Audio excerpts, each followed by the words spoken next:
អាហារដ្ឋានអាលីបាបាដែលត្រូវបានគេស្គាល់ថាជាអាហារដ្ឋានបែបអារ៉ាប់កំពុងទទួលបានការគាំទ្រច្រើនពីសំណាក់ភ្ញៀវនៅក្នុងស្រុកភ្ញៀវមកពីបណ្ដាប្រទេសអារ៉ាប់និងប្រទេសផ្សេងៗទៀត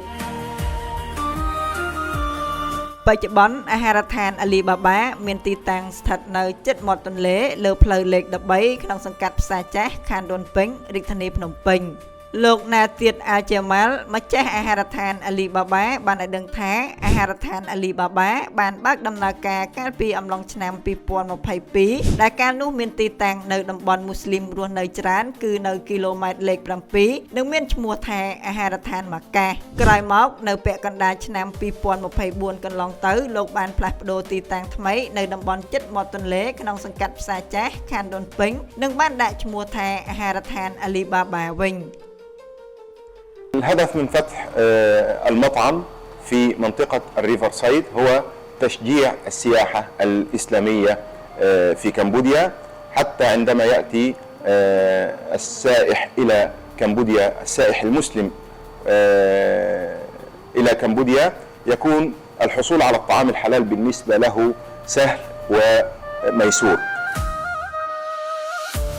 លោកបានបញ្ជាក់ដែរថាសម្រាប់អាហារដ្ឋានអាលីបាបាមានម្ហូបចម្រុះមុខជាច្រើននិងមានគ្រប់រសជាតិដូចជាប្រភេទភីសារសជាតិបែបអឺរ៉ុបភីសារសជាតិបែបទូរគីបាយប៊្រីយ៉ានីសាច់មាន់បាយប៊្រីយ៉ានីសាច់ចៀមម្ហូបអារ៉ាប់អេស៊ីបម្ហូបអារ៉ាប់សាអូឌីនិងមានមុខម្ហូបជាច្រើនមុខទៀតមានដូចជាបែប barbecue និង steak ផងដែរដើម្បីបំពេញតម្រូវការភ្ញៀវគ្រប់ជាតិសាសន៍ទាំងអស់លោកបានបន្ថែមដែរថាសាច់ចៀមដែលយកមកធ្វើម្ហូបអាហារនៅក្នុងអាហារដ្ឋានរបស់លោកត្រូវបានទិញពីកសិដ្ឋានមួយកន្លែងនៅខេត្តក្រចេះដែលចិញ្ចឹមប្រកបដោយអនាម័យនិងមានគុណភាពខ្ពស់ម្ចាស់អាហារដ្ឋានអាលីបាបារូបនេះបានបន្ថែមទៀតថារាល់វត្ថុធាតុដើមនិងគ្រឿងផ្សំមុខម្ហូបទាំងអស់ត្រូវបាននាំចូលពីប្រទេសអេស៊ីបទូរគីនិងឥណ្ឌាជាពិសេសជាងនេះទៅទៀតរាល់សាច់និងបន្លែត្រូវបានឆ្លងកាត់ការត្រួតពិនិត្យដោយប្រព័ន្ធអូសូនក្នុងការកម្ចាត់មេរោគមុនយកទៅចម្អិនម្ហូបអាហារដើម្បីកុំឲ្យប៉ះពាល់ដល់សុខភាពអ្នកបរិភោគលោកបានឲ្យដឹងដែរថាអាហារដ្ឋានរបស់លោកគឺមានចុងភៅចំនួន4រូបដែលសិតសឹងតែមានជំនាញច្បាស់លាស់មកពីប្រទេសអារ៉ាប់អេស៊ីបផងដែរកញ្ញាហ៊ុនដាលីនភ្ញៀវប្រចាំអាហារដ្ឋានអាលីបាបាបានឲ្យដឹងថាកន្លងមកកញ្ញាមិនដែលសាកអាហារបែបអារ៉ាប់នោះទេប៉ុន្តែបន្ទាប់ពីមានមិត្តភ័ក្តិណែនាំឲ្យស្គាល់អាហារដ្ឋានអាលីបាបាមកគឺកញ្ញាតែងតែមកសាកម្ហូបអារ៉ាប់នៅទីនេះពី2ទៅ3ដងក្នុងមួយសប្តាហ៍កញ្ញាបន្តថាចំពោះបរិយាកាសនៅក្នុងហាងវិញគឺមានការរៀបចំតុបតែងមានសណ្ដាប់ធ្នាប់មានអនាម័យខ្ពស់ព្រមទាំងមានបន្ទប់បែប VIP ផងដែរនិយាយថាខ្ញុំថាជាភ្ញៀវប្រចាំហាងអាលីបាបាហ្នឹងក៏បានប៉ុន្តែពីមុនមកខ្ញុំអត់ធ្លាប់ទេលើកទី1ដែលខ្ញុំមកញ៉ាំខ្ញុំចាប់អារម្មណ៍ទៅលើរសជាតិម្ហូបឆ្ងាញ់ហើយគុណភាពមានអនាម័យ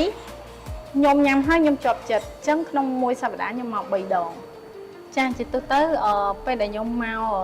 ភោជនីយដ្ឋានអាលីបាបាហ្នឹងខ្ញុំចូលចិត្តឲ្យបែបឲ្យបាយដែលគេហៅថាឈ្មោះរបស់វាគឺ biryani chicken ហើយនឹងឲ្យ steak ហៅថា rib eye ចំណែកលោកស្រីសូសុគីមអ្នកចាត់ការទូទៅអាហារដ្ឋានអាលីបាបាបានឲ្យដឹងដែរថាជាទូទៅអាហារដ្ឋានអាលីបាបាតែងតែមានភ្ញៀវគ្រប់ជាតិសាសន៍ទាំងអស់ដែលបានមកគាំទ្រនិងសាករសជាតិអាហារនៅទីនេះព្រោះវាមានរសជាតិឆ្ងាញ់មានតម្លៃសមរម្យមានអនាម័យខ្ពស់ព្រមទាំងមានបន្ទប់ថ្វាយបង្គំសម្រាប់បំពេញតម្រូវការអតិថិជនដែលជាមូស្លីមផងដែរចាចាប់តាំងពីហាងបើកដំណើរការមកគឺនាងខ្ញុំសង្កេតឃើញថាមានភ្ញៀវជាច្រើនទាំងខ្មែរនិងបរទេសដែលគាត់អញ្ជើញមកញ៉ាំអាហារនៅទីនេះខាងអាហារដ្ឋានយើងខ្ញុំមានបន្ទប់ VIP សម្រាប់ទទួលទានម្ហូបជាលក្ខណៈគ្រួសារ